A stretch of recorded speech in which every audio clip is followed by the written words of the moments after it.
Assalamualaikum warahmatullahi wabarakatuh. Apa kabar ustazah semua?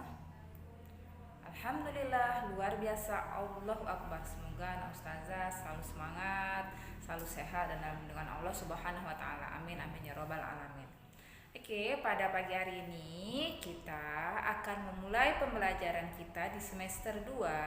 Kita memasuki tema 6. Silahkan untuk anak ustazah siapkan buku antum, buku penanya jilid 5C ya. Karena tema 6 ada di buku jilid 5C. Oke. Sebelum kita melanjutkan dan memasuki materi hari ini, alangkah baiknya kita berdoa terlebih dahulu ya. Berdoa mulai. Bismillahirrahmanirrahim. Raditu billahi robba wa bil islami dinna wa bi muhammadin nabiyya wa rasulah rabbi zidni ilman warzuqni fahman. Amin amin ya robbal alamin. Mudah-mudahan pembelajaran hari ini untuk anak ustazah dimudahkan dan dipahamkan ya. Pada kesempatan kali ini ustazah akan memasuki materi bahasa Indonesia di tema 6. Untuk anak ustazah silakan buka bukunya. Oke, sebelum kita memasuki materinya, langkah indahnya kalau kita bernyanyi terlebih dahulu. Masih ingatkah antum yang semalam ustazah nyanyikan di Zoom ya? Kalau antum bisa antum nyanyikan di rumah juga untuk penyemangat antum untuk memulai belajar antum di rumah. Oke. Good morning everybody, how are you? Just fine. Good morning everybody, how are you? Just fine. Good morning to you, good morning to me, good morning everybody, how are you? Just fine. Bisa ustazah? Nyanyikan ya. Good morning everybody, how are you? Just fine. Good morning everybody, how are you? Just fine. Good morning to you, good morning to me, good morning everybody, how are you? Just fine. Selamat pagi, apa kabar? Baik. Selamat pagi, apa kabar? Baik. Selamat pagi untukmu, selamat pagi untukku, selamat pagi semua, apa kabar? Baik. Ya, oke. Simak video ustazah sampai selesai ya. Kita memasuki materi bahasa Indonesia. Oke, langsung saja kita memasuki di semester 2 di tema 6. Hari ini kita akan mulai pembelajaran muatan bahasa Indonesia.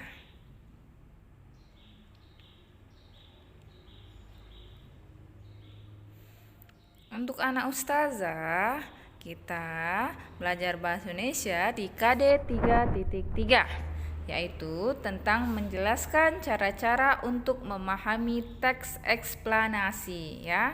Apa sih itu teks eksplanasi? Teks eksplanasi merupakan teks yang berisi penjelasan tentang berbagai peristiwa yang terjadi di sekitar kita, seperti fenomena alam, sosial, dan budaya. Teks eksplanasi disajikan harus sesuai fakta. Teks eksplanasi memiliki struktur yaitu pernyataan umum, deretan penjelas, dan kesimpulan. Bagaimana cara menentukannya? Yang pertama, anak ustazah harus menentukan kata-kata kunci pada teks eksplanasi. Apa sih itu kata-kata kunci? Kata-kata kunci adalah kata-kata yang penting dan sering muncul di dalam teks. Kata-kata kunci biasanya terdapat dalam judul dan isi teks. Dalam pencarian informasi, kata-kata kunci dapat diperluas dan dipersempit yang tujuannya agar informasi yang diperoleh tepat sasaran. Yang kedua, menjawab pertanyaan-pertanyaan yang berkaitan dengan teks. Informasi penting dari teks dapat ditemukan dengan menjawab pokok-pokok pertanyaan.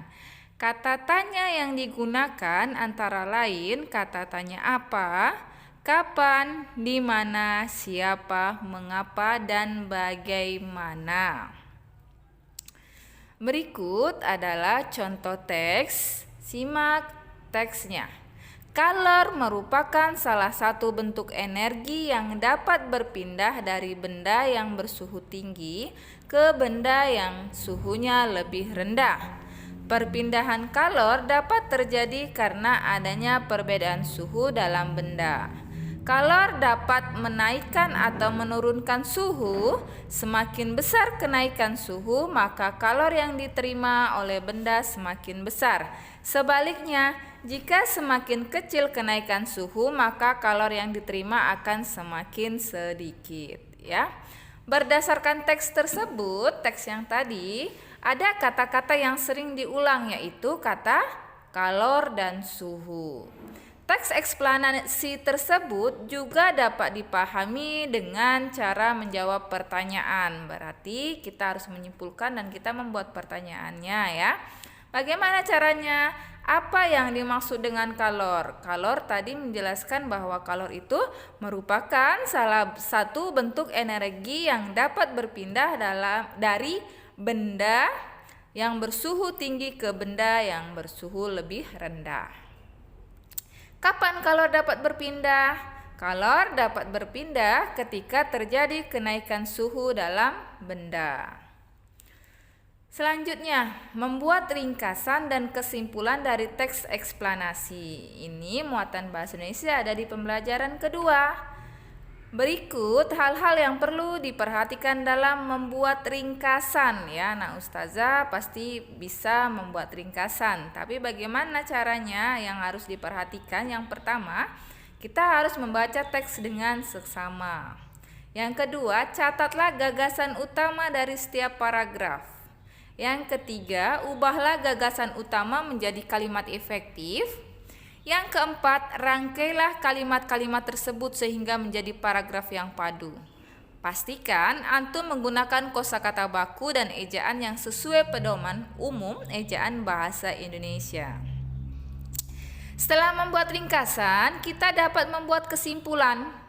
Kesimpulan merupakan pendapat terakhir yang mengandung informasi berdasarkan uraian sebelumnya. Kesimpulan dibuat agar informasi yang diperoleh dapat mudah diingat dengan cara mencatat informasi penting dalam teks, ya. Oke, simak teksnya. Di sini kita akan membuat kesimpulan. Pernahkah kamu merasakan panas tubuhmu? Tentu kamu pernah meletakkan tangan di kening ketika sedang demam. Dalam kehidupan sehari-hari, ukuran derajat panas atau dinginnya suatu benda atau ruang dikenal dengan istilah suhu. Permukaan tangan kita tidak dapat mengukur suhu secara akurat. Terdapat suatu alat yang digunakan untuk mengukur suhu secara tepat dan dapat digunakan secara internasional, yaitu termometer. Termometer memiliki suatu standar antara lain Celsius, Reaumur, Fahrenheit, dan Kelvin. Dalam kehidupan sehari-hari kita biasanya menggunakan termometer dengan satuan Celsius. Contoh ringkasan berdasarkan teks tersebut. Tadi berarti kita harus baca sudah. Berarti kita ambil gagasan pokoknya setiap paragraf. Kebetulan paragrafnya cuma satu, berarti kita simpulkan gagasan pokoknya bahwa kita buat ringkasan. Suhu adalah ukuran panas atau dinginnya suatu benda. Setiap benda atau ruangan dapat diukur suhu menggunakan termometer. Ada banyak satuan ukuran yang mengukur suhu, yaitu Celsius, Reaumur, Fahrenheit, dan Kelvin. Itu ringkasan dari teks tadi. Sekarang kita buat kesimpulannya bahwa jadi panas atau dinginnya suatu benda dinamakan suhu. Suhu dapat diukur dengan menggunakan alat yang bernama termometer. Ada berbagai macam satuan ukuran termometer yang biasanya digunakan dalam kehidupan sehari-hari. Tetapi satuan yang umum digunakan adalah satuan Celsius. Oke, selanjutnya kita membuat kesimpulan dari teks eksplanasi. Kesimpulan dapat dibuat berdasarkan pernyataan-pernyataan yang ada dalam teks. Dan perhatikan contoh berikut ini, ya. Pernyataan yang pertama, manusia mengonsumsi makanan untuk beraktivitas. Pernyataan kedua, makanan diubah menjadi energi panas. Dan pernyataan yang ketiga bahwa panas yang dihasilkan biasanya dikeluarkan bersama keringat. Dari tiga pernyataan tersebut kita dapat menyimpulkan. Bagaimana caranya?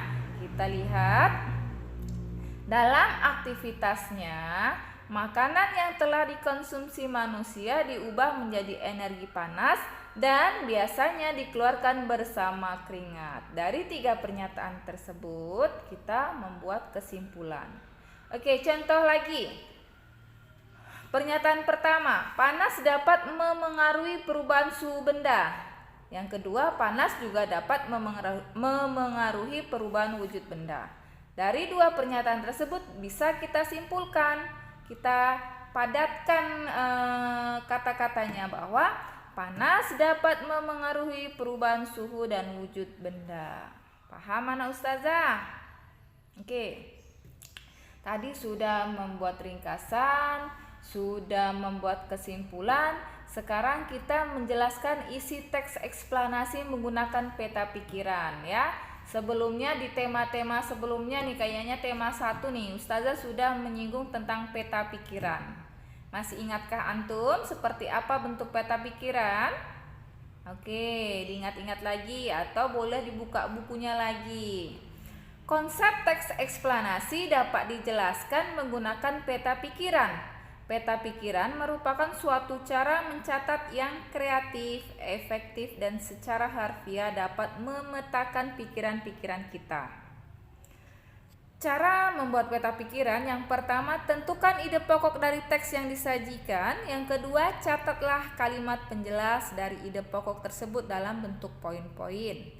Dan yang ketiga, setelah itu barulah antum dapat menuliskan ide pokok dan kalimat penjelas tersebut ke dalam suatu bagian peta pikiran. Oke. Contoh teks. Di sini dengan judul teks pengaruh negatif interaksi manusia dengan lingkungan alam. Manusia dan lingkungan alam saling berkaitan. Manusia tidak bisa hidup tanpa lingkungan alam. Manusia berinteraksi dengan lingkungan alam untuk memenuhi kebutuhan hidup. Bentuk interaksi manusia dengan lingkungan alam terlihat dalam bidang pertanian, perkebunan, perikanan, dan peternakan. Interaksi manusia dengan alam tidak semua berdampak baik bagi lingkungan. Banyak perilaku manusia yang justru merusak lingkungan. Misalnya, membuang sampah di sungai dan laut akan menyebabkan makhluk hidup di dalamnya terganggu. Perilaku merusak lingkungan juga dapat membahayakan diri manusia. Pengaruh negatif interaksi manusia dengan lingkungan akan menyebabkan bencana. Bencana tersebut dapat merusak lingkungan alam dan merugikan manusia. Contohnya, bencana akibat interaksi manusia dengan alam adalah banjir, tanah longsor, dan kebakaran hutan. Bencana banjir disebabkan oleh tersumbatnya saluran air karena sampah yang dibuang sembarangan. Tanah longsor bisa disebabkan oleh manusia yang sering menebang pohon. Kecerobohan manusia juga bisa menyebabkan kebakaran hutan. Dari teks tersebut kita lihat setiap paragrafnya, kita ambil gagasan pokoknya dan kata kuncinya. Dari paragraf pertama, gagasan pokoknya adalah interaksi manusia dengan lingkungan alam. Ya, kata kuncinya apa? Interaksi manusia dengan lingkungan alam dan saling berkaitan. Gagasan pokok kedua di paragraf kedua yaitu dampak buruk interaksi manusia dengan alam. Kata kunci yang bisa kita ambil yaitu apa? Dampak buruk dan interaksi manusia dengan lingkungan alam. Sedangkan gagasan pokok pada paragraf ketiga yaitu bencana yang terjadi akibat pengaruh negatif interaksi manusia dengan lingkungan. Kata kuncinya pengaruh negatif, interaksi manusia dan lingkungan alam, dan juga terjadinya bencana. Itu adalah apa tadi? Cara membuat teks eksplanasi menggunakan peta pikiran. Sekarang selanjutnya adalah menuliskan kembali informasi dari teks eksplanasi. Langkah-langkah dalam menuliskan kembali informasi teks. Yang pertama, perhatikan langkah-langkahnya. Antum perhatikan judul dan tema dalam teksnya. Yang kedua, tentukan gagasan pokok setiap paragraf dalam teks. Yang ketiga, kembangkan gagasan pokok menjadi sebuah cerita yang padu menggunakan bahasa antum sendiri. Yang terakhir, saat menuliskan kembali, perhatikan keruntutan informasi yang antum peroleh. Selanjutnya, ini tadi kan sudah diulang sebelumnya, bagaimana cara membuat ringkasan dan bagaimana langkah-langkah yang harus diperhatikan sekarang ya. Yang pertama, kita harus membaca judul teks terlebih dahulu untuk mengetahui gambaran informasi secara keseluruhan. Dan yang kedua, dengan membaca cermat, kita dapat menggali informasi teks lebih dalam sehingga dapat memahami isi teks. Ya, itu saja materi hari ini yang Ustazah jelaskan. Untuk anak Ustazah, mohon diperhatikan bukunya dan mohon dicatat poin-poin pentingnya. Untuk hari ini Ustazah belum memberi antum tugas atau latihan, hanya saja mohon dicatat poin-poin penting yang sudah Ustazah jelaskan atau antum garis bawahi yang ada di buku pena antum, biar ketika antum belajar, mau evaluasi atau mau ulangan bahkan mau ujian, antum hanya melihat poin-poin atau kunci-kunci yang menurut antum itu penting dan bisa dipahami lebih dalam lagi. Oke, Ustazah akhiri dengan doa sesudah belajar. Bismillahirrahmanirrahim. Allahumma arinal haqqo haqqo warzuqna tibaa wa arinal batila batila warzuqna tinabah. Amin ya robbal alamin. Wassalamualaikum warahmatullahi wabarakatuh.